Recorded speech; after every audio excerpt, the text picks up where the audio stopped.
recording the sessions, and I know a few people who couldn't make last time have watched the recording, so they're able to get up to speed with what we're doing. So if you missed the first session in particular, a lot of the other sessions wouldn't make so much sense.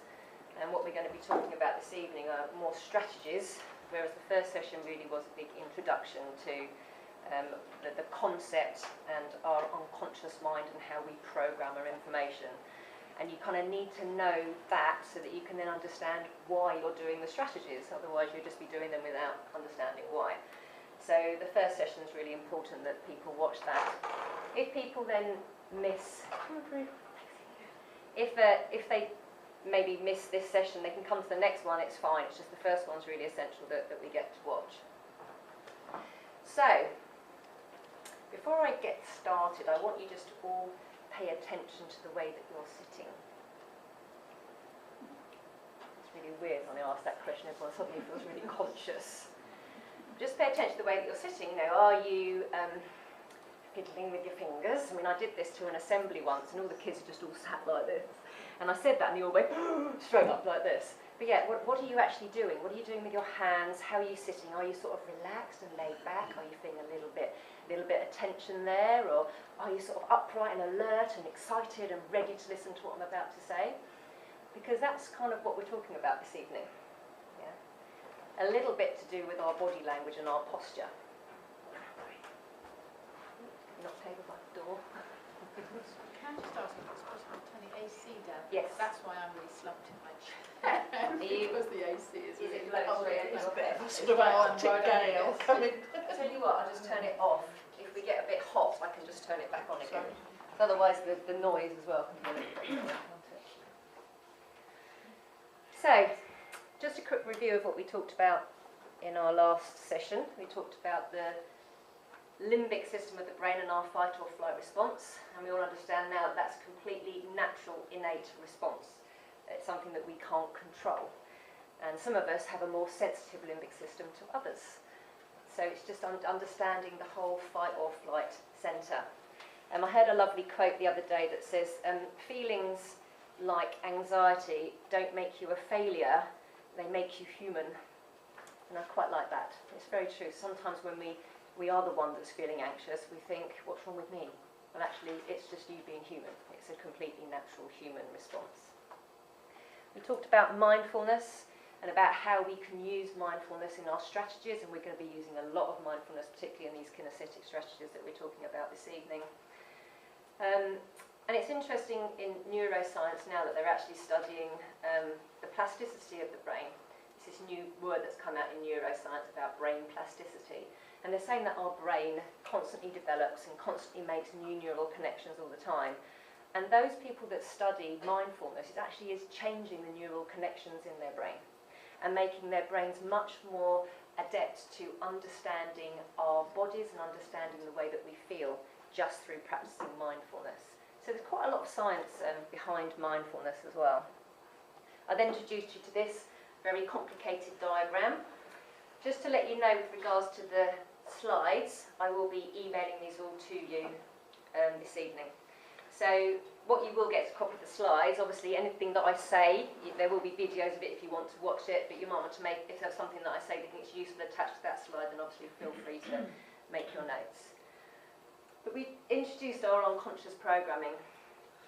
And what's really interesting and exciting about this diagram is this is the loop that we're going to be talking about. It's this loop from the conscious mind to our filters to our unconscious mind that's really, really important. It's not necessarily what's happening outside here that's important to us. What's happening in the outside world. How we respond to it is very much depends on what we've stored inside here. And this loop from the conscious mind to our interpretation centre, our filters, into the unconscious mind and back round again, because this goes in a loop constantly, is really, really important that we understand that.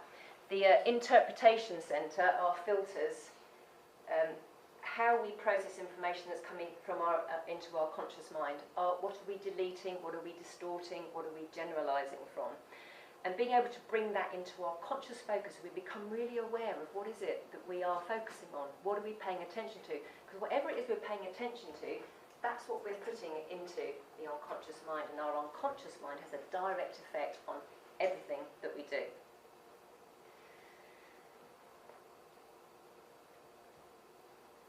Right at the end of the session, I talked about visual, auditory and kinaesthetic senses. And these are the three senses that we're going to be manipulating over the next 3 sessions. Tonight's going to be kinaesthetic, in 2 weeks' time it's going to be auditory, and the last session is going to be visual. But that's going to be the main areas that we're going to be looking at. And if we can manipulate these consciously, it affects what we're filtering and it affects what we put into our unconscious mind. Few things to be aware of our unconscious is that when it comes to us being aware of what we're filtering, what are we deleting, what are we distorting, what are we generalising from, we're actually a little bit up against it. And the reason is that we're actually programmed to look for the negative. And the reason why we're programmed to do that is that's how we survived. We were constantly on the search for threats, constantly on the search for things that might be going wrong. So actually we are predispositioned to actually look for the negative. So we have to really work consciously hard to try and focus on the positive. Because if we're just consciously or unconsciously just focusing on the negative all the time, what we're storing in our unconscious mind is negative information. So making ourselves consciously aware of what we're actually filtering in is what's really important. That's what we're going to be doing through these strategies.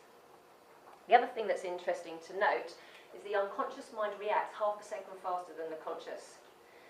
So when you're under pressure in a situation, sometimes you react in a certain way, and afterwards you say, oh, why did I do that? Why did I say that? The thing is, you don't have the control over that because that was your unconscious speaking. Yeah, it reacts half a second faster. So if we want to change the way that we react and the way that we respond in situations, particularly under pressure, we have to change what we've stored inside of us, because we can't change it in the heat of the moment. And finally, I just wanted to reiterate that we need to become conscious to change our unconscious. And all these strategies, particularly the ones this evening, is all about becoming consciously aware of what it is that you're filtering into your unconscious. Just briefly, a couple of other things I talked about was the microbiome. We're going to do a little bit on that at the end of tonight. I'm just introducing little tiny snippets of the microbiome in each of these sessions, and then I'm going to do a final session on the 8th of July, specifically based on that. So if you're interested in this side of it, then come along on the 8th of July. For me, this completes the loop. With the work that I've done in anxiety, I think this is the final piece of the jigsaw. And it's only been brought to my attention probably in the last year that this is the final piece of the jigsaw. So I think it's all very well us practicing all these different techniques, but if we're not completing the circle with this, then we're missing a little bit of a trick. And then I gave you an exercise to do. Yeah, remember our Grateful album? So hopefully you've all set up Grateful albums on your phones, and you're now just becoming more aware of what you're grateful for. And what this exercise does is it's a very mindful exercise in the fact that it puts you in the moment. It puts you in the here and now, and you're actually focusing on what is it around me that I'm grateful for. So that's just one little strategy. We're going to be doing a lot more of those this evening. So I talked to you about the V, the A and the K, the visual, auditory and kinesthetic. Now Anthony Robbins, who was one of the sort of founders of NLP in the 1970s, came up with this theory in the 1970s, 80s, and it's in his book called Awaken the Giant Within. And he calls it the emotional triad. And he said that our emotional state is governed by 3 things. And the 3 things are visual. What is it that we're focusing on? What is it that's the pictures that we're holding in our head? The second thing he said that affected our emotional state was our auditory. So what is it that we're saying to ourselves? What are the language patterns that we're repeating? And not just what we're saying to ourselves, but how we say it to ourselves. What tones of voice do we say it to ourselves? Because you'll be fascinated, particularly when we pick up the auditory session in 2 weeks' time, as to what you actually say to yourself. And how you say it to yourself. You know, we are our own worst enemies. We say horrible things to ourselves. And this is all being stored beautifully in the unconscious mind. And finally, he said, K, kinesthetic, has a direct effect on our emotional state. What is the position of our body and the movement of our body? Basically, our physiology. And all these three things, particularly in kinesthetic, how you sit, how you stand, how you move, how you breathe, that's why I asked you about the start of the session, just become aware of how you're sitting, because all of these have a direct effect on your emotional state. But it works both ways. So if you imagine if you're feeling anxious, the reason why you're feeling anxious is because you're holding certain visual images in your head, maybe things that are about to go wrong, or visualising things of disaster that's in your mind. You probably have got a language pattern in your head that's running, telling you that you're anxious, and you're probably adopting a certain physiology. You're probably breathing a bit faster, you're probably sweating a little bit, your heart rate's up, and all of this is linked to that emotional state. So how you actually feel your emotional state affects all these three things. But what's also interesting is the arrows go both ways. So why not, if that affects these three things can affect this. So if we can change our pictures, change what we're saying, and change what we're doing with our bodies, we can change our emotional state. And the thing is, our emotional state has a direct link to our behaviour. So how we're feeling emotionally affects our behaviour. You know, if you're feeling anxious, you act a certain way. If you're feeling sad, you will behave a certain way. So if we want to change our behaviour, we have to change our emotional state. If we want to change our emotional state, we have to change these three things. There are many other ways that we can change it, but these three things are key when it comes to changing the way that we feel. And as I said this evening, we're focusing on kinesthetic. So now, what I'm going to take you through are some strategies. Before I do, I just want to say that emotions like anxiety don't happen to us. We don't catch anxiety. Emotions like lacking self-confidence don't just happen to us. We don't go and catch it. We create it. We create those emotions, and we create it by these three things. So, strategies that we're going to be doing this evening. Now, each strategy that I deliver to you, of which I think there are around 8 or 9, not all of them will be for you. That's why I do so many. You may find that there are a few that work for you, some that don't. You might find that all of them are really, really useful. So it's up to you to find the ones that work for you and use those ones. And the reason why we look at visual, auditory and kinesthetic strategies is because you're probably aware that people have different learning styles.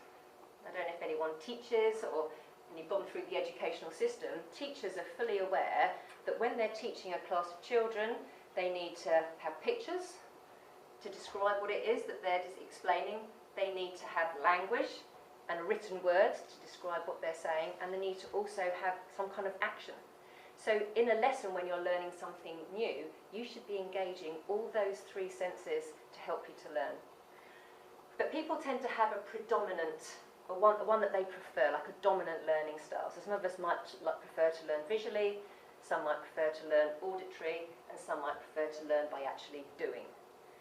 And in fact, we do use all of them, but we do have preferred learning styles. So what you might find in these strategies is actually you really like the kinesthetic ones. They're the ones that really, really do it for you. And auditory ones, you're not so keen on, but you like the visual. Yeah, and it will be down to your learning style as to which ones you like best. But it's good to learn all of them, because there may be ones that, you know, that may be useful for you. And also if you want to pass this on to other people, it's really good that you learn all the strategies, and then you can help other people depending on what their learning style is. The first strategy, I call it the 5-sense alert. And what this is it's about practicing mindfulness in any given situation. So when you did your grateful album, that was practicing mindfulness, but when you're kind of out and about and looking things you're grateful for. This is just practicing mindfulness all the time. And what it is you just start, first of all, you just start to become more aware of your 5 senses. So I want you just now just to become aware of what you can see in this room. And remember when I did the exercise with you last time, I got you all to close your eyes, and then I said, what's the colour of the carpet, the colour of the chairs, the colour of the walls, and none of you had any idea. Okay, have a little look around you now.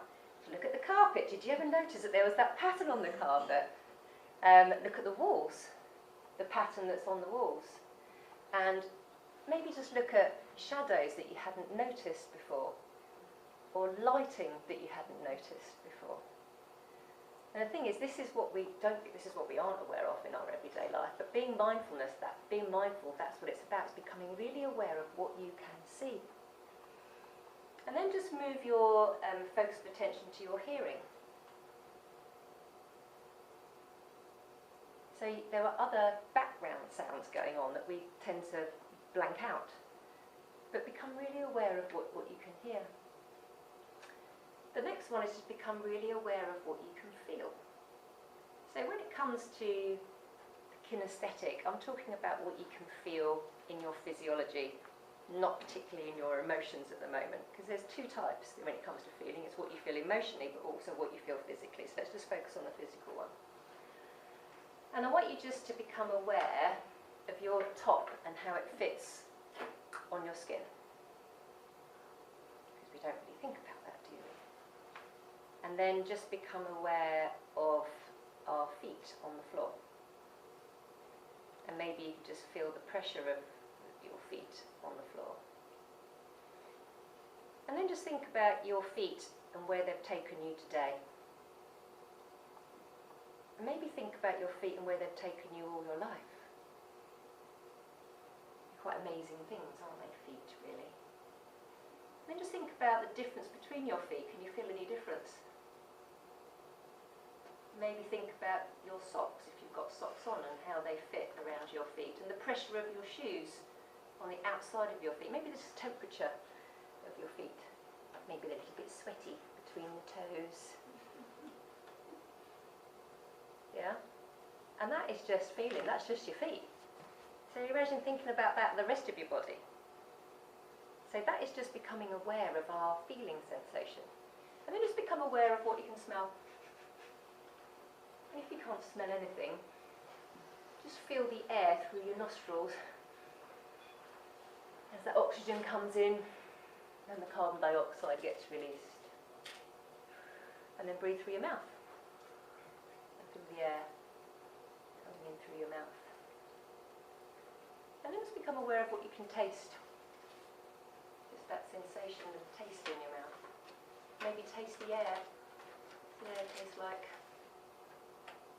This is going into real detail.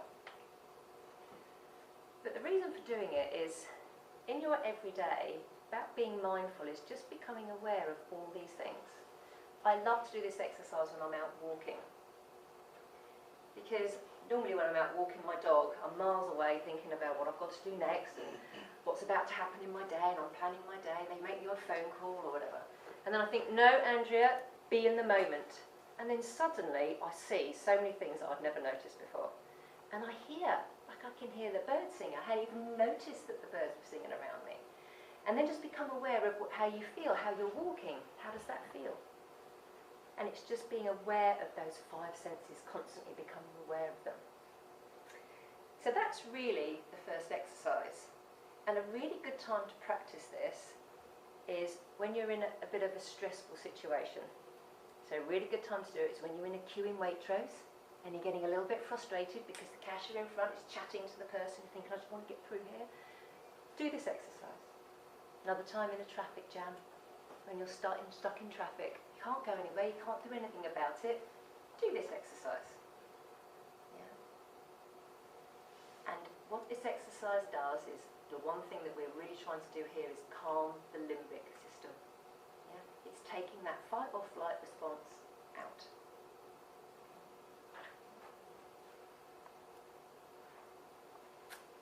Strategy number 2. This is about accessing your peripheral vision. Peripheral vision is the opposite to tunnel vision. And tunnel vision is known to actually arouse the fight or flight response. So when we're in tunnel vision, we arouse fight or flight and we release cortisol. And this exercise really is about paying attention to the edges. and getting into a relaxed awareness state. It helps to reduce cortisol and it helps to release serotonin, which is what we're trying to achieve.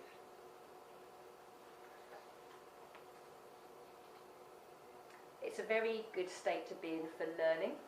So when I work with schools, I get the teachers to do this at the start of every lesson, this exercise, because it gets the children in the right frame of mind for learning. A bit of research that has come out which says that you cannot be stressed and in peripheral vision at the same time. The two just don't go together. So if you can get yourself into peripheral vision, you'll be very calm and in a relaxed state. Another piece of research talks about the brain waves.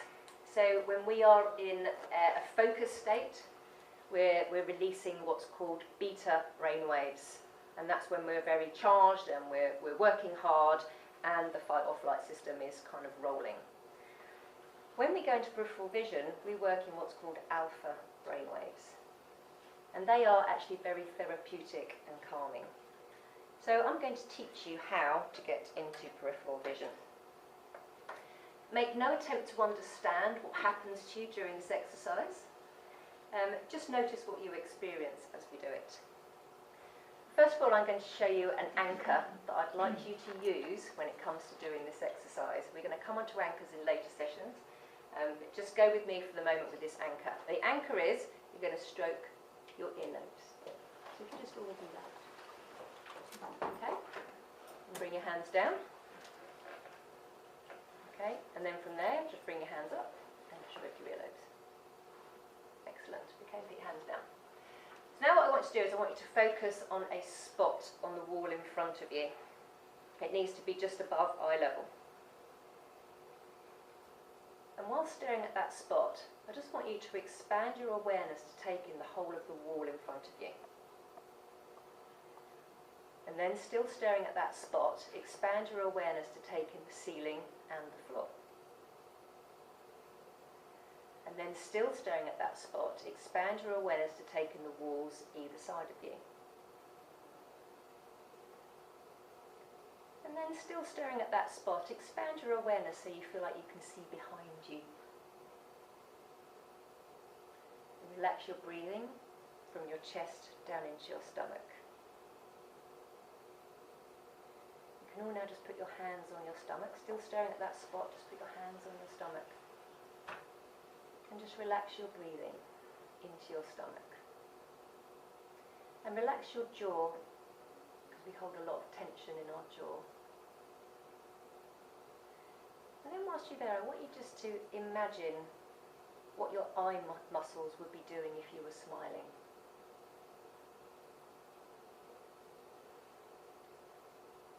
And then whilst you're there, I just want you to apply your anchor. So take your fingers up and just stroke your earlobes.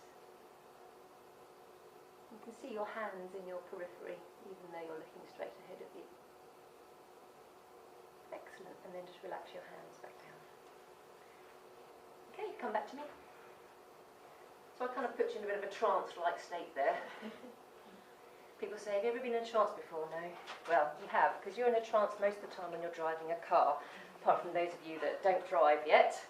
But you are in a trance-like state when you drive, particularly on the motorway. And you know what? It's actually quite a good state to be in for driving. Because when you're in that relaxed awareness state, you are fully aware of everything that's happening around you. When you go into tunnel vision, that's a very dangerous state to be in for driving, because you aren't aware of anything that's happening around you. So actually that relaxed awareness trance-like state is a very good state, manner of travelling. And it's a really good state to get children in for learning. Yeah. So it's peripheral vision, and you find that it's very calming when you do that. It's a very calm place to be. Now what you find is that you can just rub your earlobes and you're going to go into peripheral vision. So just take your hands up and just rub your earlobes. And you'll find yourself into peripheral vision. Excellent. So, that's the second exercise. Yeah. Please send a link to the video for this round. I'd like to Yes, you certainly be can able to refer back to this. I'm just going to put the aircon on for 5 minutes. It's getting a bit warm in here. Give me a shout. Put your hand up, Alice, when it's blown your head off. Okay. Strategy number 3. This is my acronym for MAPS. And just to confuse you, I don't do it in the order of MAPS, so I jiggle the order around. But I do start with the M. And the M is about movement. So emotion is created by motion. We're all aware that exercise is good for us, yes? We're all aware that when we move, we feel better. It actually just releases endorphins, natural painkillers into our body. It doesn't have to be going out for a 10-mile run to make ourselves feel better. Just moving makes you feel better. Just moving your body. It can just be walking or just standing. And in fact, a bit of research says that it doesn't even have to be moving, really. It can be just looking up. Psychologist Paula Niedenthal did some research into this in 2013 and found that just by looking up, it can change the way that we feel and can actually lift our mood just by looking up. Which is also what really concerns me, is our devices. Because what are we in? Tunnel vision. What are we doing? Looking down. Yeah? Fight, flight. Just by looking at it, that's what we're doing. So it's about looking up.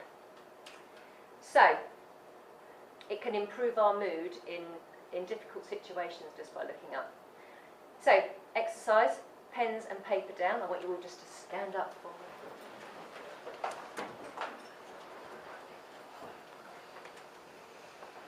Okay, marked on the spot.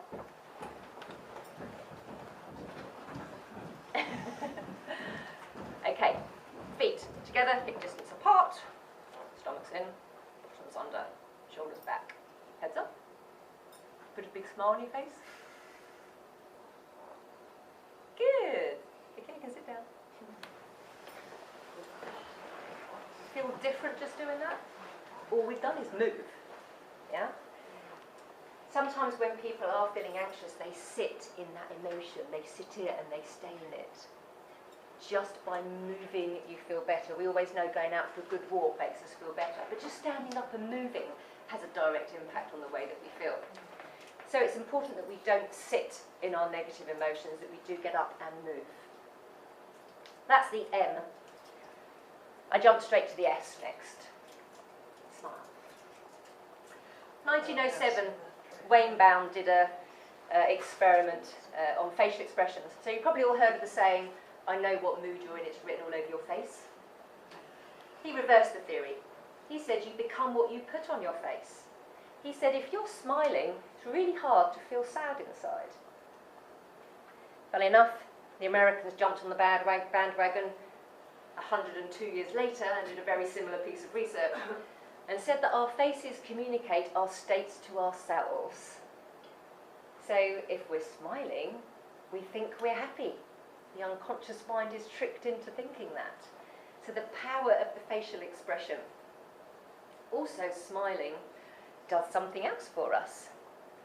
It actually increases endorphins and reduces cortisol just through smiling. The power of the smile. So I want you all to grab your pens, put it between your teeth. I'm going to get my pen. It's another experiment that we've done actually. You just have to hold your pen between your mouth like that for 30 seconds. Okay? Off you go. I'm tying some. It's good. 30 seconds is quite a long while, isn't it, really? You can do it with your fingers, so I haven't got a pen. Yeah, good. I like that bit of initiative there. Yeah. Good. You can do it a laughter and then just because you're... Yeah, we all look a bit funny, don't we? Just look at the person next to you, give them a smile. Yeah. Just look at the person on the other side, give them a smile. Yeah. Good. Okay, lovely. All right, you can all stop there and you can all stop looking silly and take your pen down. That was a scientific experiment actually, about they got people to put a pen between their teeth for 30 seconds and then they measured their emotional scale. And all the ones that put the pen between their teeth scored higher on the emotional scale than the ones that didn't, just by putting a pen between their teeth for 30 seconds. So, the power of the smile. And what was funny then is you all started laughing. Yeah? Laughter does exactly the same. Releases endorphins, reduces cortisol. Yeah? Very powerful laughter. People have cured lots of illnesses through laughter just by watching comedies. I always say an hour without laughter is an hour wasted. And I had a friend say to me once, Andrea, never suppress laughter, otherwise it goes back down inside and expands your hips. So you've got to let it out. When you've got to laugh, just let it out. The other thing that's really good on this point is crying. You always say, God, you always feel better after a good cry. Well, do you know why that is? In your emotional tears, you release cortisol. Yeah? So never suppress crying. If you want to cry, cry. Yeah? It's actually getting stress hormone out of your body. Oh, and the other thing is important with this, is that you need to practice it. One of the exercises I give for my clients that come to see me is, I say if you want to feel happy more, you have to practice smiling. So I tell them that they have to go into the bathroom 3 times a day and stand in front of the mirror and smile at themselves in the mirror for a whole minute. And they have to do it when they wake up in the morning, they have to do it in their lunch break, and they have to do it when they come home in the evening. And it's just a brilliant exercise. And I say, but you're walking to the toilet, happen to be in the toilet at work, and you're standing in front of the mirror going, and someone walks in, you go, excuse me, I just got to do this exercise. Come and join me if you like. Okay? It's not that, it's the timer going off in the bathroom. Exactly. Counting at that minute. Okay, that's the S of MAPS. P of MAPS is posture, or body language. So, does our body language affect our emotions? I used to love collecting Charlie Brown cartoons when I was younger. This is my depressed stance. When you're depressed, it makes a lot of difference how you stand. The worst thing you can do is straighten up and hold your head up high, because then you start to feel better. You're going to get any joy out of being depressed. You've got to stand like this. Okay. That was 1960. Charlie Brown was onto something. So, in the animal kingdom, they use their body language to influence others. For example, a peacock uses their feathers to show how amazing they are to attract a mate, or maybe just to ward off, to frighten off other peacocks, because they want to say they're the best. They make themselves look bigger. The great apes do this as well. They make themselves look bigger, yeah? Makes themselves look more confident and more powerful, doesn't it? What's interesting though in humans is that we do this as well. If we want to look more confident, we do this. See, my favourite pose is this one. The power pose. Thing is, if we're standing like this, it makes us feel a certain way. Research they've done into humans and their positions, animals tend to do it because it will affect how other animals feel about them. But they've actually done research with humans who can answer questions, which obviously animals can't. And what they find is that not only does our body language influence what other people think of us, it also influences what we think of us. So if we're standing in a powerful position, we will feel more powerful. And if we're in a little contracted position like this, we will feel less powerful. A psychologist by the name of Amy Cuddy did some research in 2010. She has a fantastic TED YouTube video if you'd like to watch it. It's only about 20 minutes long. She talks about this research project in it. And what she did is she got a group of students together who were going for an interview. And she put them into 2 groups. The first group, she got them to sit like this for 5 minutes before the interview.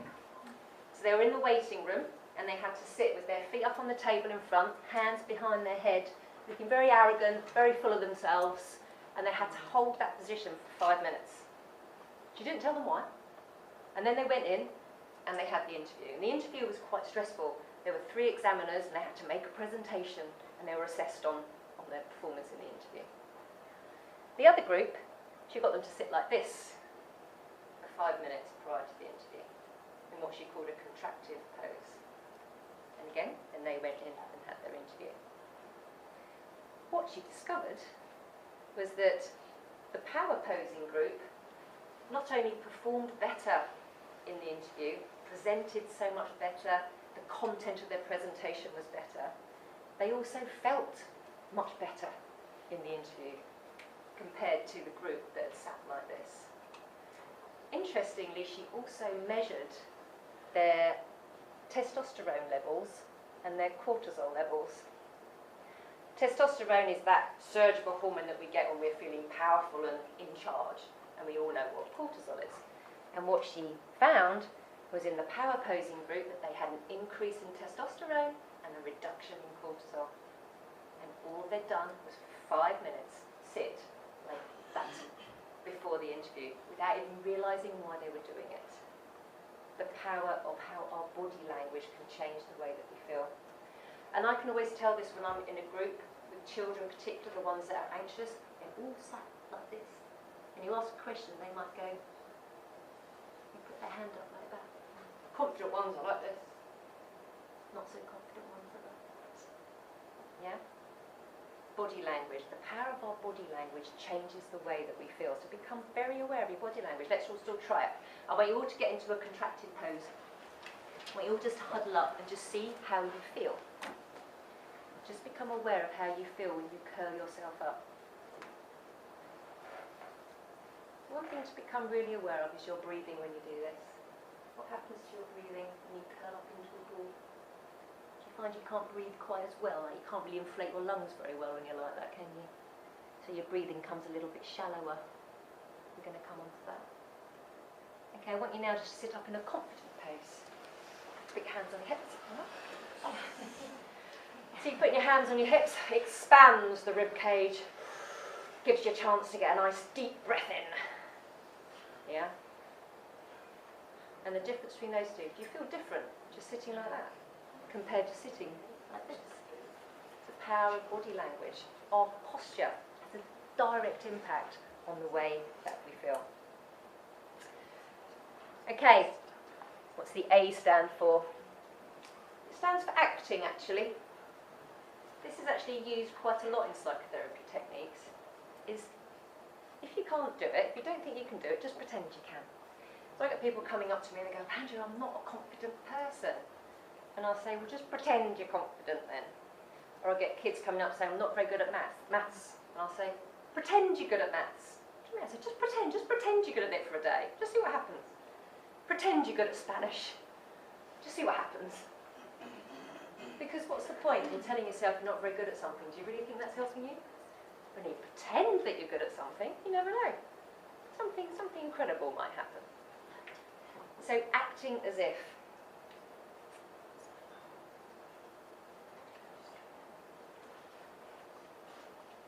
What this is saying is that if you change your behaviour, then the feelings will follow. And if we go back briefly to our emotional triad here, we know that our emotional state affects our behaviour. But if we can act and change our behaviour by acting, what we're doing here is we're changing our physiology and hence we're changing our emotional state. So this little loop happens just by acting as if we're changing our emotional state. Amy Cuddy talks about this quite a bit. You've all heard of fake it till you make it. Well, she says fake it till you become it. Yeah. You might have heard with actors and actresses when they really get into a role, they might be acting it for a year when they're actually performing in a movie. They actually become that person. They find it really hard to then come out of that role and to be themselves. And that's because they're acting. The more you act it, the more you start to become it. So if you want to be more confident, just pretend that you're more confident. Just try it.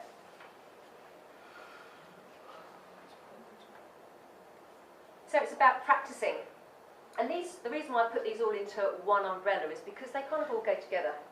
The way we move, the way we act, our body language and our posture and our facial expressions are all linked. And they all have a direct impact on our emotional state. Moving on. Our next strategy is about breathing, but before I go on to that, I just want to talk to you a bit about our diaphragm. So I want you to put your hands on your diaphragm. Your diaphragm is a lovely muscle that sits between your rib cage and your stomach. Yeah? And as you breathe, you can just feel it. Its job for the whole of your life is to do this. That's all it does. 24/7. While you're sleeping, when you're awake, it's just doing this all the time. So, it helps us breathe. Well, it's what makes us breathe. It returns blood to the heart. It helps return blood up to our heart. It pumps our lymphatic system. And our lymphatic system is the thing that gets rid of all the toxins in our body. And it helps pump that system. It aids digestion, because as it sits here above your stomach, it massages your stomach. So it helps your digestive process in your stomach. It actually displays our emotions. Put your hands back on your stomach. And I want you just to play again with me for a moment. Okay? Feel your diaphragm. I want you all just to pretend to laugh. Ah! And feel a diaphragm. Yeah? Ah!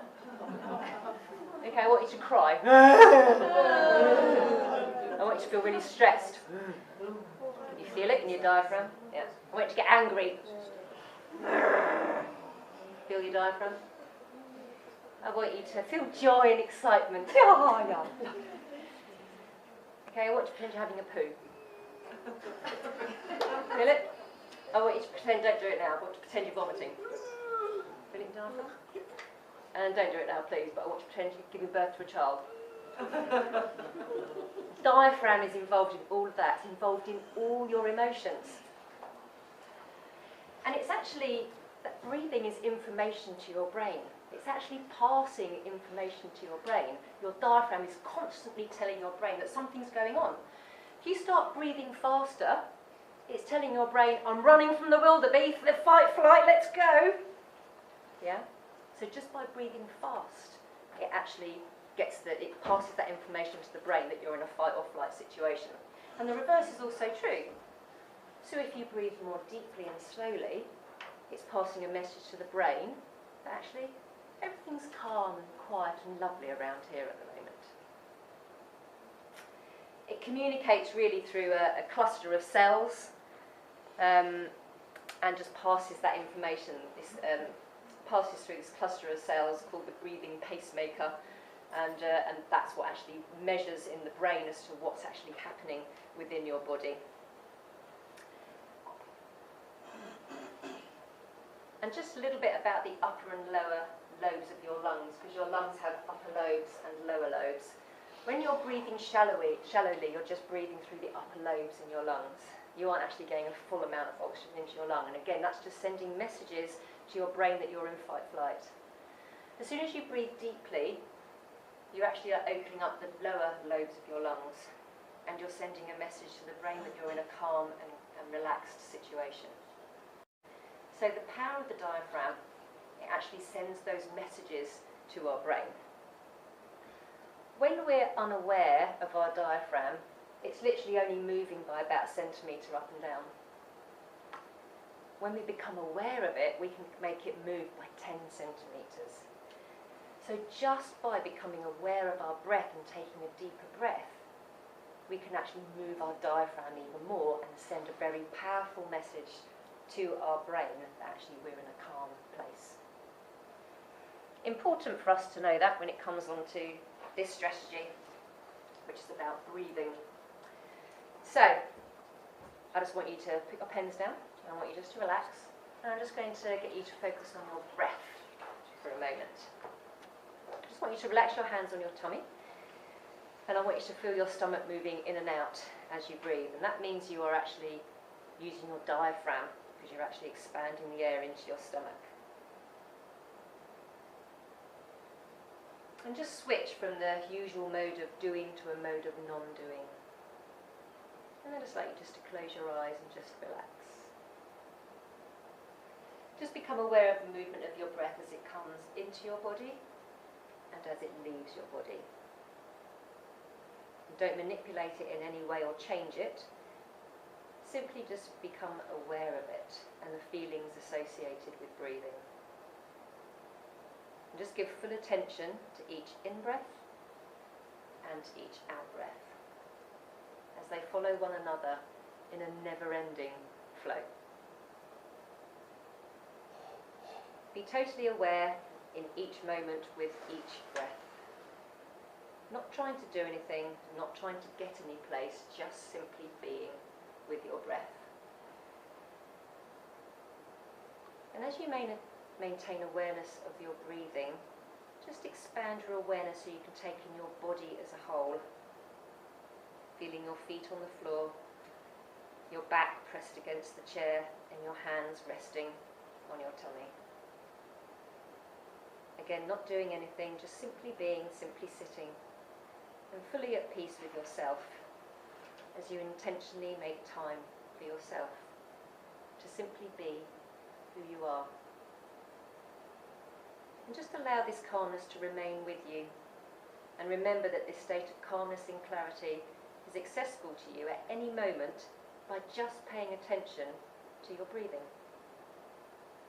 And just let your breath be a constant source of strength and energy for you. Okay, you can just wiggle your toes and wiggle your fingers, and then you can open your eyes. I would suggest that you do that for 5 minutes each day. Just sit and become aware of your breathing. Again, relaxing the limbic system, taking us out of a fight or flight response. Next exercise is what I call finger breathing. So what I want you to do with this one is I want you just to put whichever hand you like out in front of you, I don't mind which one. And I want you to take your finger on your other hand, your index finger, and I want you to start at the base of your thumb. And I want you to trace your thumb to the tip. And as you trace your thumb to the tip, you take a breath in. And then as you come down the other side, you breathe out. And then trace your index finger to the tip, breathe in, and then out as you come down. And then trace your middle finger to the tip, breathe in, and then down as you breathe out. Trace your fourth finger to the tip, breathe in, and then breathe out as you go to the bottom, and then up your little finger to the tip and breathe in, and then all the way back to the bottom. Okay, just relax there. You can now do that in reverse. There's something else in addition to this exercise which I really like, and the reason why I like this exercise is doing a couple of things. One is it's making us think of our breathing. 2, it has another kinesthetic element because we're touching our fingers. And 3, we're watching. So we're actually engaging our visual part of our brain. And what happens when we're in a worried state is we're picturing the wrong things, we're saying the wrong things to ourselves, and we've got the wrong physiology. Whereas by doing this, we're changing our physiology and we're changing what we're looking at. There is an addition to this, and this is the bit I really like about it, and you'll see what I've written on my hand here today. See, I've written on my fingers.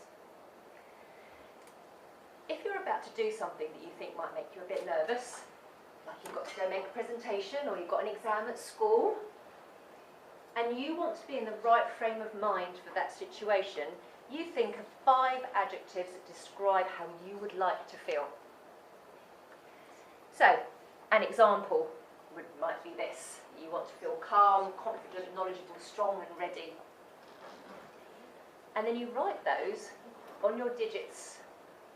And then before you're about to go in for your interview, or whatever you're doing, is you do this exercise, but you read those 5 adjectives to yourself as well. And it will just put you in the right frame of mind, because 1, it's visually stimulating you. 2, kinesthetically you're breathing and you're touching your hand. And 3, it's stopping that real negative language pattern where you're saying, oh my God, am I going to fail at this? I'm going to be so bad. Will they like me? What am I going to be like? Am I going to do very well or not?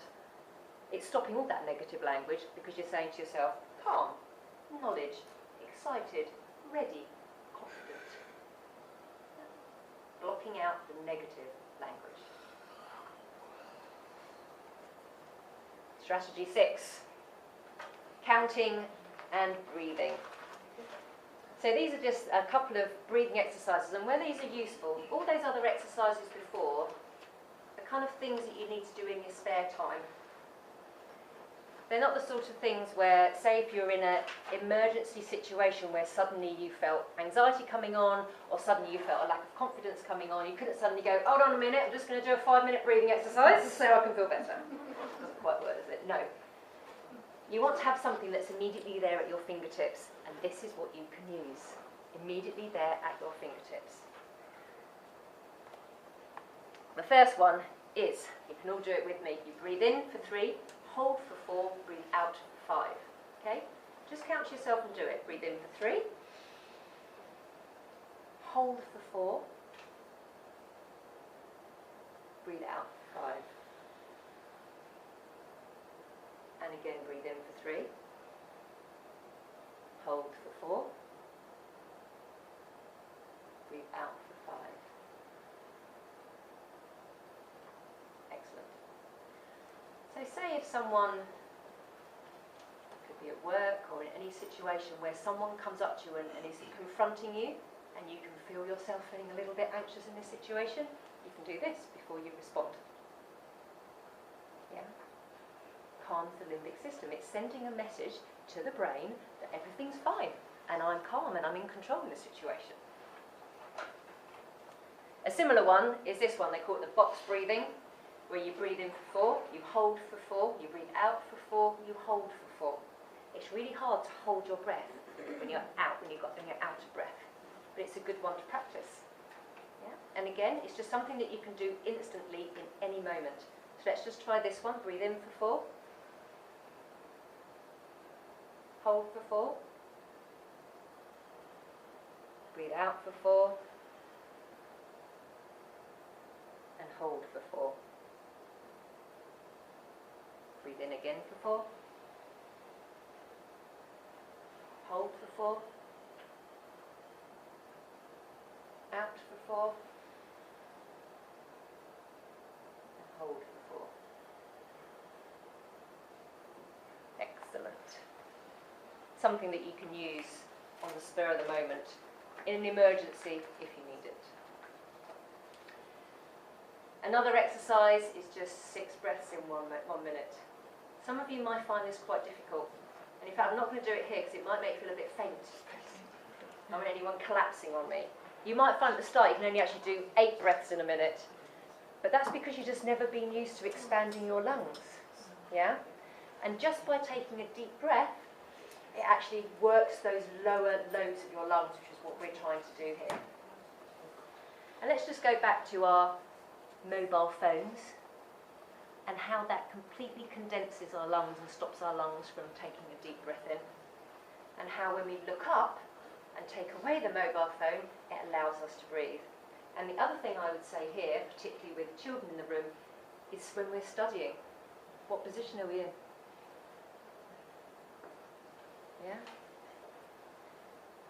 I'd say when you're studying is move. Move around the room. Once you've written the major notes, get up and walk around the room. My daughter does all her revision on the trampoline. She spends most of the time in the back garden revising on the trampoline. Yeah? Move while you're studying, if you can. Okay. Oh, yes. Let's just focus on this. It's the last one of our main strategies. What I want you to do is I want you just to focus on a problem. Maybe something that's coming up, something that's bothering you, or maybe it's just a negative emotion you have that you just like to get rid of.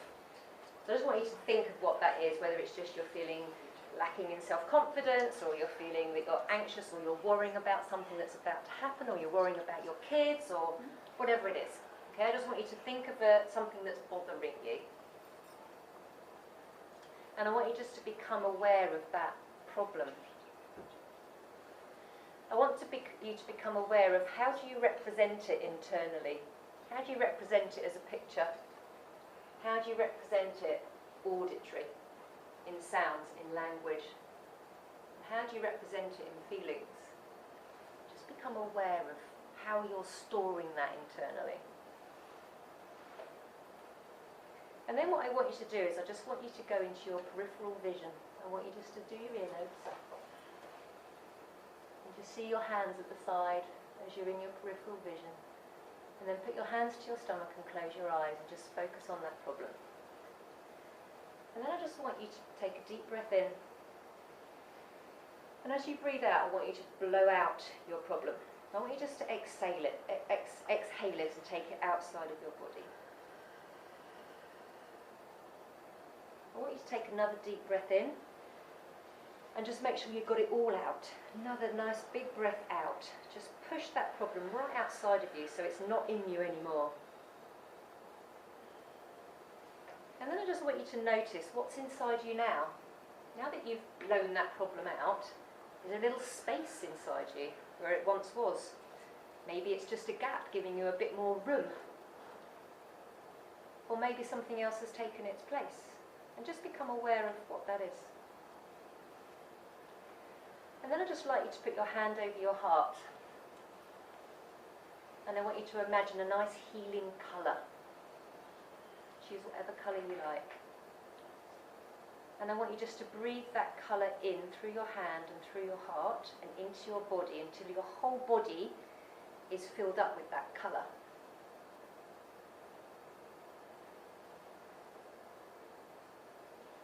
And then you can just release your hand and you can open your eyes. So if ever we're sitting there with an emotion, just blow that emotion out of us. Just take a deep breath and take it outside of us. And maybe then replace it with a little bit of happiness. Replace it with something else. Replace it with a smile. Replace it with a laugh. Yeah. Good. So that's a lot of information. There are 8 main strategies. Just 2 little things that I want to talk about. One is sleep. Again, I know I touched on this last time, but this is so important. Look at this bit of research here. Depriving healthy individuals of sleep significantly causes anxiety. This is at Neuroscience Conference last year. If you can protect anything, I'd protect this one. Yeah? Plan for sleep. Prepare yourself for sleep. Get sleep. Yeah? Devices off, outside of the room. And the other thing that's interesting here is about food. And it's about don't eat a heavy meal at least 3 hours before you're about to sleep. Because you won't be able to sleep properly. You won't sleep as well. So be aware of what you're eating and be aware of your devices. And just try and plan for as much sleep as you can get. 7 to 8 hours for adults, 8 to 10 hours for children.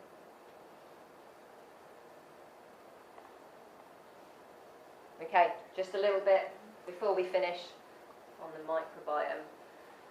Now, we talked about sugar last time, didn't we? Glycemic index. Tonight it's on gluten. I took gluten out of my diet about 9 weeks ago. I cannot believe the impact on our emotional state. I'd known for a long while that gluten wasn't great and maybe we should reduce it, but I just thought I'm just going to take it out completely. It gave me more energy, I felt more alert, I had more clarity in my brain. It was unbelievable, the effect of taking gluten out. So I would recommend you just try it. It's not going to do you any harm. Let me talk you through what it is. So remember, we've got these little quadrillion critters that are inside our digestive system that are very subjected to damage. They get hurt very easily. Gluten is one of the things that damages them. And in our gut we make our serotonin, which is our happy hormone. So if our gut's damaged, we aren't going to be making the right amount of our serotonin. Gluten is found in all these things. it becomes very difficult to try and take this out of your diet. Trust me, when I first did this, before I did it, I thought I'd just watch a day of me eating and see you know, how bad I am with this. I got to the end of the day and realised I could only have eaten tomatoes. So, we have a lot of it in our diet without it's hidden, we don't even realise it. What it does, it's actually Latin for glue, and it's the glue that holds things together. So it holds our bread together, holds our pasta together. It makes our sauces thicker, yeah? But it's glue. It's inside our gut. It's making our gut sticky. It's stopping our gut from being effective.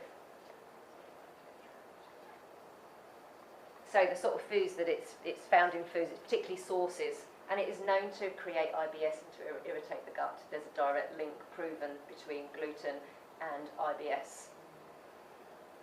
Those of you that have had IBS and are aware of this, that have taken gluten out, will agree with me that it's just made a huge difference to your health just by taking gluten out of your diet. Commonly found in all these things: breads, baked goods, soups, pastas, cereals, sauces, salad dressings, roux, malt, food colouring and beer. Well, then that's most of our diet, isn't it? So we say, what do we do? Oh my God, how do I take this out? Well, it's a bit of a challenge. And at the microbiome, I'll be giving you some recipes on things that you can actually replace in your diet. Particularly one of the biggest ones, bread. It's like, oh my God, I can't have bread. What am I going to do? Well, you can make gluten-free bread quite easily. Yeah, and it's very simple to do. So I'm not saying cut it out completely. I'm saying just become aware of it. Just become aware of how much gluten you have in your diet. And these are just some other alternatives. These are all the things now that I've put into my diet. But again, I'll go into more detail on that in the microbiome session. So, summary. We talked about a lot this evening. So, grateful album obviously was last time. Then we've got our 5 sense alert, our peripheral vision, our maps, our breathing meditations, our finger breathing, counting and breathing, 6 breaths a minute, exhaling your problems, sleep, and reducing our gluten intake. A lot of information. Further support for you guys, I'm going to be emailing this presentation out to you this evening. I've got it recorded as well. I'll be putting the recording up on my website so that you can access that if you wanted to watch it all over again.